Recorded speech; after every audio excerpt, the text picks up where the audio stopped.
Sesi yang pertama tentang sikap salam terhadap orang non-muslim. Jadi ketika kemudian Rasulullah mengatakan la tabda'u al-yahuda walan nasara bisalam, jangan mengawali salam kepada orang non-muslim, bukan berarti kemudian kita menutup total komunikasi kita dengan orang non-muslim. Sepanjang interaksi kita adalah dalam hal-hal yang sifatnya sosial, kemasyarakatan, maka itu tidak dilarang. Bahkan seorang ulama yang bernama Syekh Ibnu Taimiyah itu justru menganjurkan membangun komunikasi dengan orang non-muslim, tetapi tentu ada batas-batas tertentu sepanjang tidak menabrak dengan syariat, menabrak dengan akidah.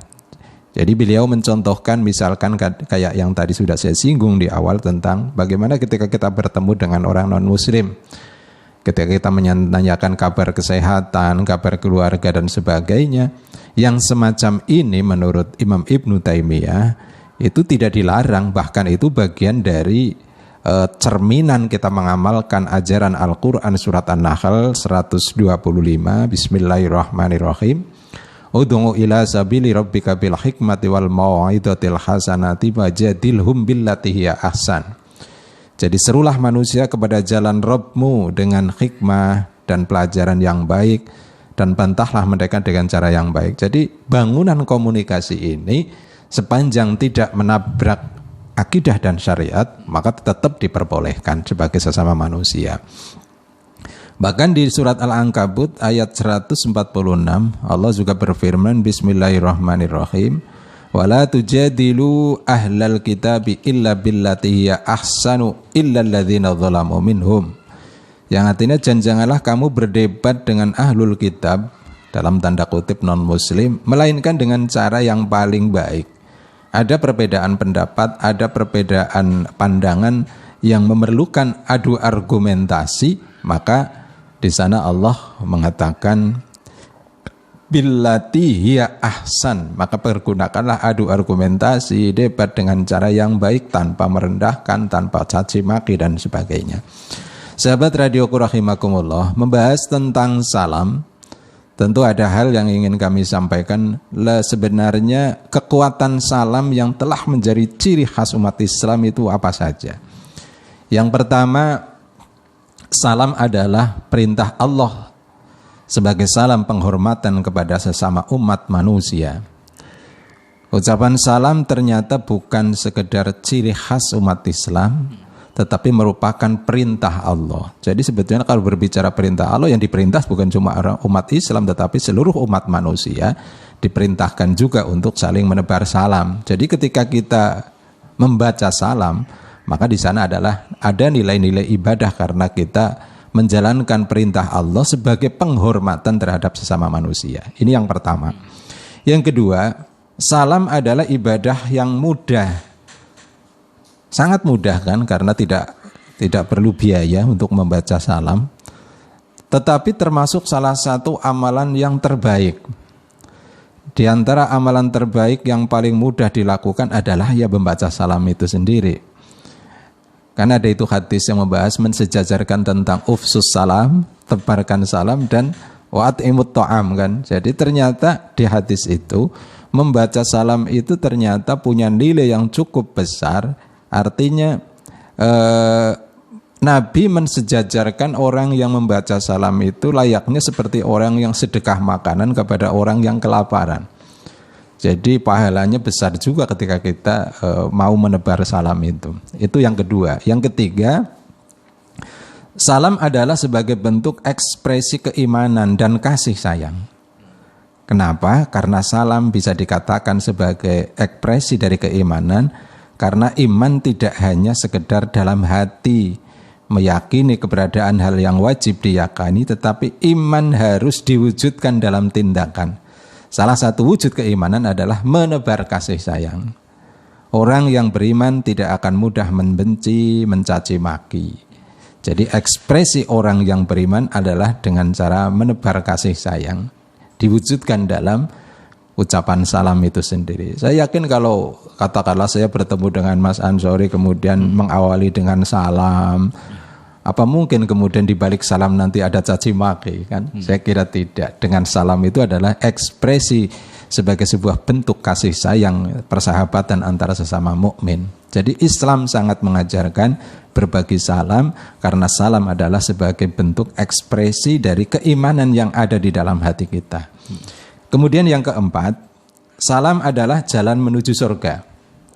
Sebagai salah satu bentuk ibadah, tentu saja salam tidak hanya mempunyai dimensi sosial untuk merekatkan kasih sayang, tetapi ada pahala yang didapatkan. Nabi mensejajarkan ibadah membaca salam dengan ibadah-ibadah lain yang mempunyai pahala surga. Yang tadi sudah saya singgung, karena dalam hadis itu ada Nabi mensejajarkan menebar salam dengan memberi makan orang yang miskin dan lain-lain sebagainya. Artinya di balik salam yang kelihatannya ringan sekali itu, ternyata pahalanya luar biasa. Ada janji surga di sana bagi orang yang senantiasa berbagi, menebar salam itu sendiri. Tetapi ya itu tadi saya sampaikan, nomor 3 ini cukup penting tadi, bahwa salam adalah sebuah ekspresi dari sebuah keimanan. Bahwa yang nomor 1 juga tadi, bahwa Islam salam adalah bagian dari penghormatan terhadap sesama manusia. Dan di sana berarti ada yang namanya ukhuwah basyariyah. Ketika orang suka berbagi salam, menebar salam, berarti kita memberikan sebuah penghormatan kepada makhluk yang bernama manusia. Yang kelima, kekuatan salam adalah jalan menuju keberkahan dalam keluarga dan masyarakat. Sebagai ekspresi kasih sayang, salam merupakan sarana memperkuat jalinan kekeluargaan. Keluarga yang penuh dengan salam akan tercipta keberkahan. Kehidupan keluarga akan selalu dipenuhi dengan ketenangan apabila seluruh keluarga dihiasi dengan salam kepada sesama manusia. Ini indah sekali, ini yang nomor 5. Jadi ternyata salam itu bukan hanya sebuah kalimat lipstik lah, sebagai patut-patut istilah orang Jawa. Tetapi ternyata salam itu mempunyai fadilah, keutamaan, kelebihan-kelebihan yang luar biasa. Bahkan di balik salam yang kita bacakan ternyata ada keberkahan. Ini yang nomor 5 tadi. Ada keberkahan dalam kehidupan kita di dalam keluarga. Karena apa?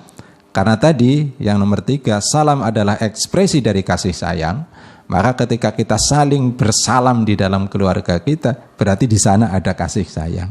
Dan kasih sayang tadi, ekspresi kasih sayang adalah bentuk dari nilai-nilai keimanan. Komplit sekali. Jadi ada iman, ada kasih sayang, kemudian ada keberkahan, dan itu diawali dengan bacaan salam yang kita tebar antara suami dengan istri, istri dengan suami, bapak dengan anak, ibu dengan anak-anak, dan dengan saudara dalam satu lingkup keluarga. Maka di dalam keluarga itu akan tercipta sebuah keberkahan. Berkah itu apa sih? Al-barokatu hiya ziyadatul khair kan. Ada banyak takrif, tapi salah satunya barokah adalah bertambahnya nilai-nilai kebaikan. Maka rumah tangga ini tentu akan sangat indah, akan sangat harmonis, akan sangat baik ketika kemudian yang ada di dalam rumah itu adalah keberkahan, yaitu hubungan suami dengan istri juga semakin hari semakin baik. Orang tua dengan anak-anak juga semakin baik. Di antara anak-anak kita, mereka juga berinteraksi dengan baik, penuh dengan kasih sayang, ada keberkahan, saling berbagi kasih, saling penghormatan sebagai sesama manusia.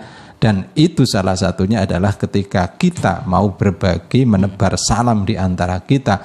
Karena banyak hal positif yang timbul, yang muncul dari kalimat salam yang kelihatannya sederhana, tetapi itu merupakan ekspresi keimanan tadi.